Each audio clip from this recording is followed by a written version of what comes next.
istiqomah kita menjadi ladang amal ibadah kita nanti di yaumul akhir. Salawat dan salam kita haturkan bagi kita Rasulullah Muhammad sallallahu alaihi wasallam beserta keluarganya, sahabatnya, bahkan tentunya kita sebagai umatnya kelak sampai akhir zaman, dan mudah-mudahan kita semua dengan izin Allah mendapatkan syafaatnya nanti di yaumul akhir. Amin ya Allah. Masyaallah muslimin di masa maghrib karena Allah Subhanahu wa taala. Bahwasanya setiap manusia pasti akan mengalami mati. Sudah pasti. Di dalam Al-Quran kita sering mendengar ayat-ayat Allah, firman Allah yang berbunyi kullu nafsin dha'iqatul maut. Setiap yang bernyawa akan merasakan mati. Siap tidak siap, suka tidak suka, mau tidak mau, kita harus mempersiapkan diri untuk menghadapi apa yang disebut dengan kematian. Kematian itu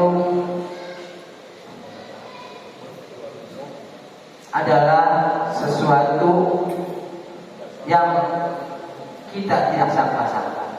Dimanapun kita berada, berapa usia pun kita, kalau datang kematian itu, maka siap-siaplah kita akan menghadapi kematian. Ada seorang yang belum dianggap dia itu mati. Kira-kira siapa Pak? Nabi siapa? Nabi Isa alaihissalam. Orang tersebut adalah yang dicualikan oleh Allah Subhanahu wa taala bahwa dia tidak mati. Kita tidak tahu di mana Nabi Isa alaihissalam. Nabi Isa alaihissalam masih tempatkan di tempat yang lain Allah Subhanahu wa taala. Tapi waktu dia turun. Setelah mati ada mati yang secara baik-baik, dan juga ada juga yang mati secara tidak baik-baik. Kenapa Nabi Adam alaihissalam diturunkan di bumi? Hikmahnya kita ambil bahwa kalau Nabi Adam berada di surga, dia pasti tidak akan mengalami kematian.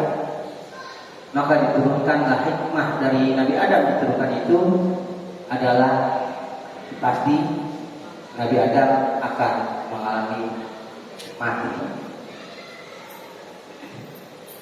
Baik anaknya, cucunya, bahkan kita semua akan mengalami disebut dengan kematian. Orang-orang yang mati secara baik-baik, insya Allah dia akan selamat dari pencabutan ruhnya, berada di alam kuburnya, berada di alam padang mahsyarnya, atau masa penghisapannya, bahkan dalam siratal mustaqim, dalam siratnya, dan ditempatkan di surganya Allah Subhanahu wa taala. Dan mati secara buruk-buruk atau mati yang sangat tidak baik, dia pasti akan merasakan sakitnya kematian itu. Maka setelah mati dia akan mendapatkan azab kubur. Setelah azab kubur, dia akan menunggu di padang mahsyar penuh dengan kesengsaraan, bahkan sampai penghisapan, bahkan ditempatkan di tempat nerakanya Allah Subhanahu wa taala. Ketiga orang yang mati secara baik-baik, dia dimatikan, dikafankan, disolatkan, lalu dibusuk ke tempat yang lahat yang disebut dengan kubur. Setelah itu si mayat itu dimasukkan ke dalam kuburan yang begitu luas tempatnya, sekitar 2 panjangnya, lebarnya 1 meter. Apa yang dia bawa? Yang dia bawa adalah kain kafan 3 lembar. Kalau gemuk 4 lembar. Ya Pak ya, kalau kurus biasanya normalnya 3 lembar kain kafan.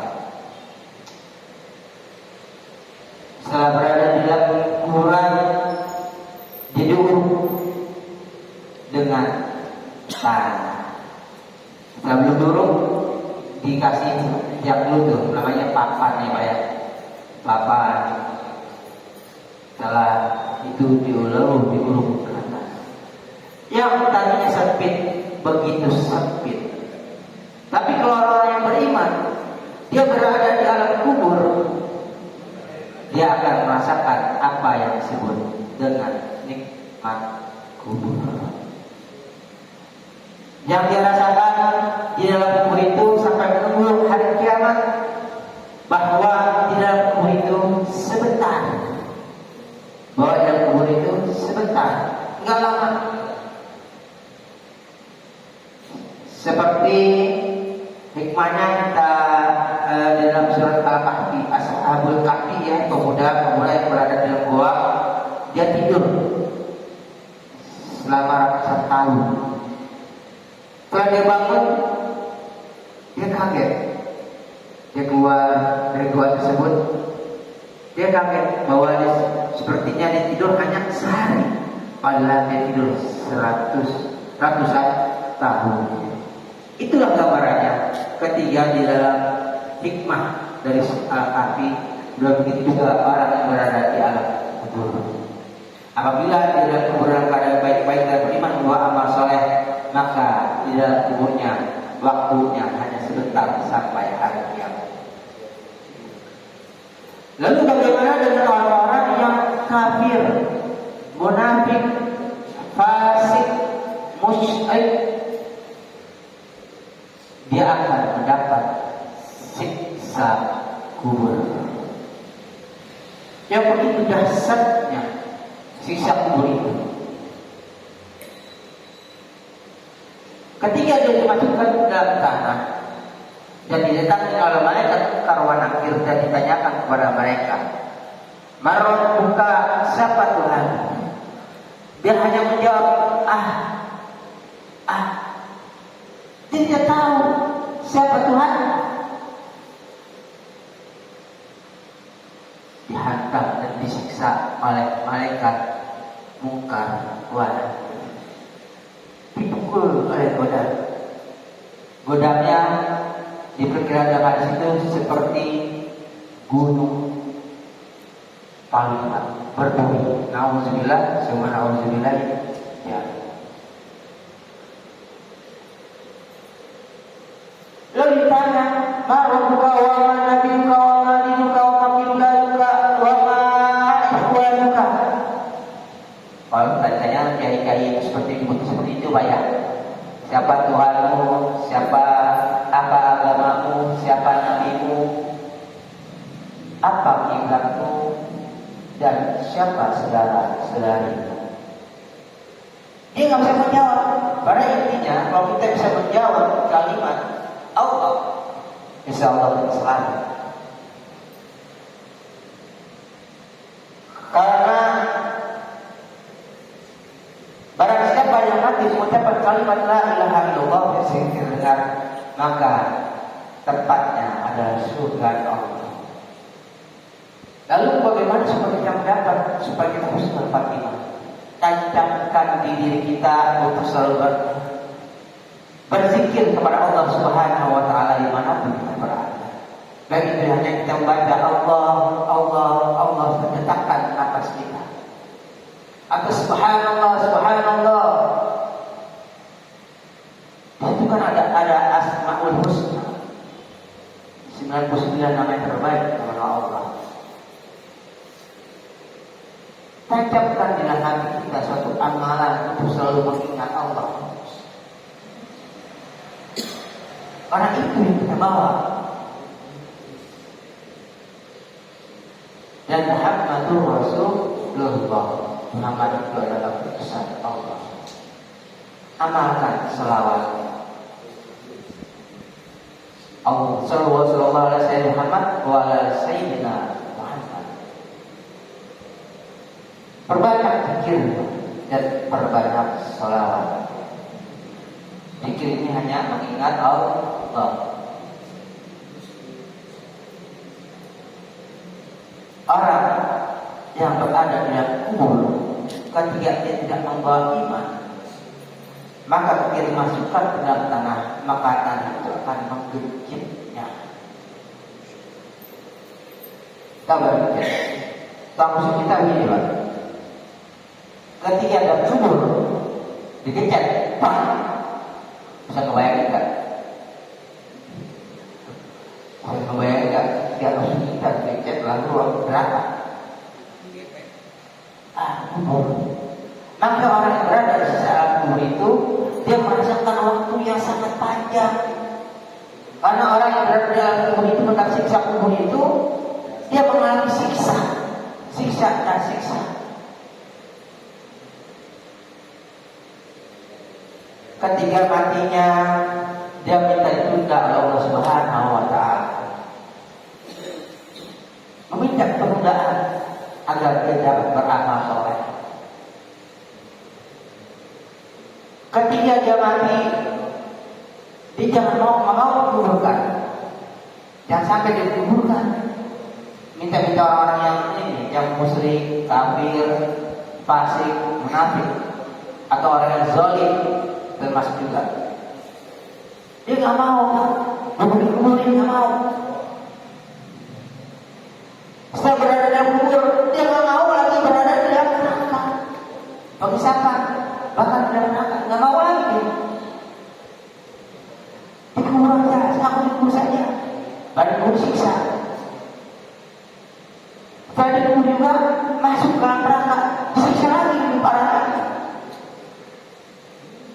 Karena alam kubur itu membatasi antara alam dunia dengan alam akhirat. Siksaannya belum sempurna, tapi rasanya luar biasa. Azabnya sangat luar biasa. Begitu dahsyatnya siksa kubur itu. Maka kita sering berdoa jika membaca tahiyat habis baca tahiyat akhir, kita baca Allahumma inni a'udzubika min azabil qabri wa fitnati wa min azabil nar. Subhanallah. Baru assalamualaikum warahmatullahi wabarakatuh. Assalamualaikum warahmatullahi wabarakatuh. Waalaikumsalam. Itu selalu berdoa kepada Allah ketika membaca itu berpengaruh ya. Membaca fitnah kubur nantinya supaya kita selamat dari azab kubur. Ada juga supaya kita selamat dari azab kubur. Apa itu? Satu, membaca surat Al-Mulk. Al-Mulk itu dibaca setiap hari, tepatnya setelah habis maghrib. Pokoknya dalam maghrib kita membaca Al-Mulk, baca lagi. Pokoknya hari itu ada surat Al-Mulk kita baca. Yang kedua, membaca doa fitnah kubur. Dan yang ketiga, bersedekah. Ini sebagai selamat dari azab kubur. Karena kenapa? Orang yang selamat dari azab kubur ini dapat menjaga kita juga ketika berada di alam kubur. Tapi sedekahnya dengan uang yang halal, bukan uang yang haram. Ya Pak ya, jangan kita berzakat pakai uang yang haram, percuma. Ya, kalau kita memakai uang yang halal, insya Allah akan diterima oleh Allah Subhanahu wa Ta'ala. Tapi kalau kita memakai uang yang haram untuk sedekah, percuma. Karena Allah itu suci, maka yang akan kembali kepada Allah harus suci. Inna sadaqata la tudfi'u al-mahya al-qubur wa idza yastazillu mu'minu yawmal qiyamati fi zilli sadaqatihi. Sesungguhnya sedekah itu dapat memadamkan panas kubur bagi pelakunya.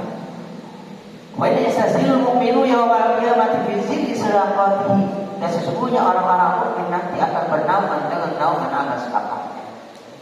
Itu 3. Baca doa fitnah kubur, baca al-muluk, baca apa? Ada lagi sedekah. Itu 3. Maka kalau kita lebih aman lagi, tancapkan dalam hati kita untuk selalu mengingat Allah. Lalu ketika mati, kita selalu ingat dan refleks selalu mengingat Allah. Sehingga kita mengucapkan kalimat La ilaha illallah akan terasa mudah. Mas sekarang masih hidup ya mudah, karena ada gangguan. Tapi orang yang berada dalam sakaratul maut itu ditarik ruhnya, Pak, dari ujung kaki, jari-jari dan ujung jari-jari tangan itu sudah ditarik sampai kumpul di tenggorokan.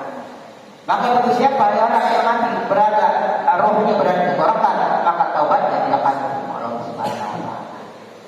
Atau matahari terbit sebelah barat, maka tidak akan diterima taubatnya Allah Subhanahu wa taala.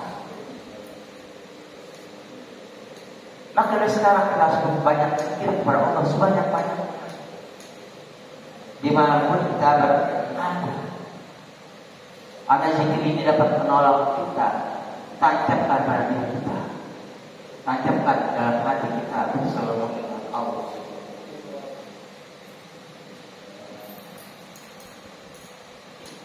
Mungkin saja karena waktu sudah 15 menit, mudah-mudahan bermanfaat buat saya pribadi dan semua. Hanya sekedar mengingatkan saja. Mari kita doakan saudara-saudara kita sedang sakit, menderita penyakitnya Allah Subhanahu wa taala, yang sulit dimudahkan oleh Allah Subhanahu wa taala, dan jadikan menjadi bangsa kita barokah mawaddah warahmah, dijadikan keturunan kita menjadi keturunan yang saleh dan salihah, yang selalu bakti kepada kedua orang tua berilmu, beriman, bertakwa kepada Allah Subhanahu wa taala. Barakah wa syafa wal hidayah wal maghfirah wal akhirah di dalam Al-Fatihah.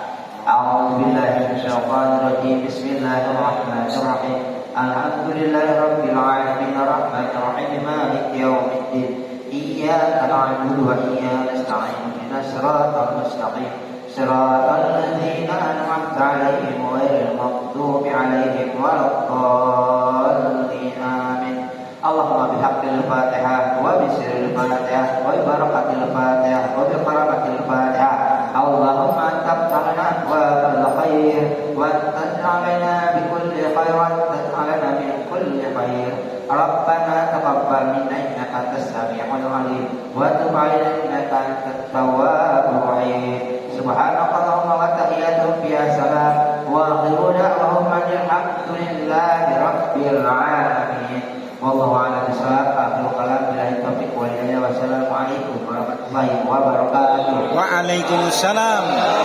warahmatullahi wabarakatuh.